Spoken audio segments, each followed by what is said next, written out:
Assalamualaikum. Welcome um, to the demo presentation for the gyro and acceleration sensor. Um,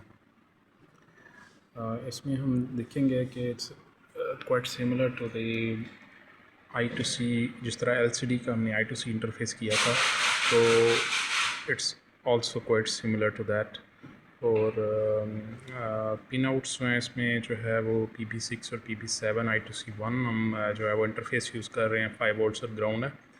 और मेरा ख़्याल है कि काफ़ी ज़्यादा आप में से लोगों ने इस सेंसर के ऊपर काम किया होगा।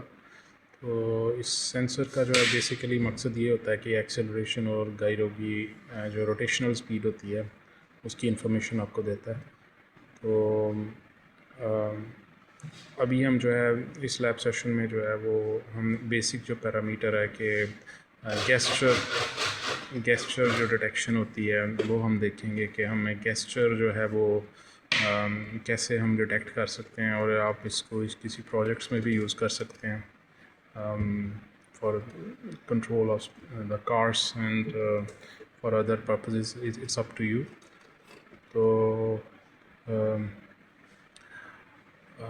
सबसे पहले ये हमने डायग्राम देख ली है, उसके बाद हम जो है STM क्यूब की तरफ जाएंगे अगर, तो उधर पे देखें जाके एक मैंने UART इनिशियलाइज़ की हुई है, वो यानी डेटा मेरे रिट्रीवल के लिए, और ये I2C जो है वो मेरी जो है वो पिन्स हैं, उसकी ST और ST है, it's quite similar to the LCD जो हमने किया था। और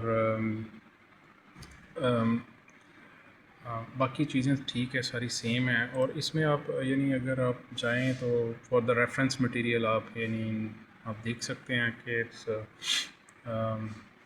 कंट्रोलर स्टैक में जो है वो MPU 6050 की कुछ बेसिक इन्फॉर्मेशन दी हुई है, इसके रजिस्टर कौन कौन से होते हैं। तो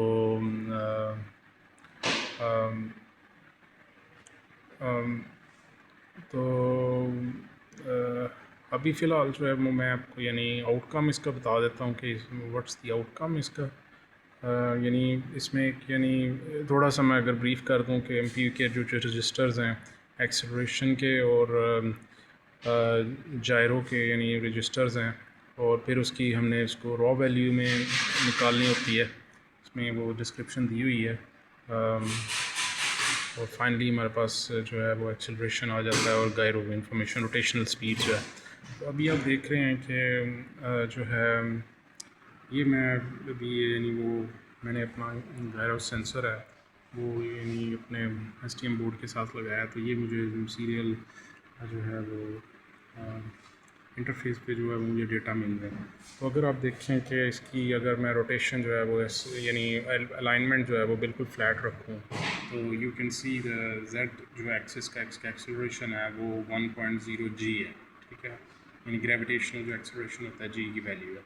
तो अगर मैं गेस्चर जो है वो गेस्चर बेस्ड इंफॉर्मेशन लेना हो, तो अगर मैं देखें लेट से कि अगर इसको ऐसे करता हूँ, टिल्ट करता हूँ, ठीक है, तो इसका एक एक्सिस जो है वो इसमें आप देख सकते हैं कि जो है वो इंफॉर्मेशन चेंज हो रही है, ठीक है। इसको मैंने अलाइन किया तो जो AY की वैल्यू देखें माइनस में चली गई है, और वही अगर मैं ऐसे करूँगा टिल्ट तो वो अब पॉजिटिव में वही सेम वैल्यू 0.66 आ गई है, ठीक। और उसके बाद अगर मैं यानी इसको इस डायरेक्शन में मूव करूँ, ठीक है, तो वो एक्स एक्सिस में मेरी वैल्यू चली गई, वो 0.82 आ गया, ठीक है। तो यानी और इसको अगर मैं ऐसे करूँगा, ठीक है, दूसरी डायरेक्शन में करूँगा तो वो एक्स एक्सिस जो है वो नेगेटिव में चली गई है वैल्यू, ठीक है। तो इससे मैं यानी जो है वो बेसिक जो काम ले सकता हूँ कि लेट से कि मैं मेरा यानी ये अगर फ्लैट सरफेस के ऊपर ये सेंसर पड़ा हुआ है और मैं गेस्चर लोकेशन से यानी मेरी गेस्चर मूवमेंट्स हैं उसकी मैं यानी अलाइनमेंट से मैं जो है वो चीज़ इन्फॉर्मेशन जो है वो अभी एक्सट्रैक्ट कर रहा हूँ, क्योंकि जो फाइनल जो इसकी ओरिएंटेशन है वो it's little bit more complicated उसकी वैल्यूज़ कैलकुलेट करना, क्योंकि वो जायरो और एक्सेलरेशन और मल्टीपल वैल्यूज़ फ्यूज़ करना पड़ती हैं उसमें। लेकिन ये बेसिक आपको जो डेटा हमें मिला एक्सेलरेशन का, उससे आप गेस्चर جو ہے وہ اس کو آپ ڈیٹیکٹ کر سکتے ہیں. You can use this in your projects. ٹھیک ہے. تو I hope that's short video, لیکن کیونکہ ابھی I assume at this stage کہ we are quite familiar with all the set up. تو I will stop here and thank you very much.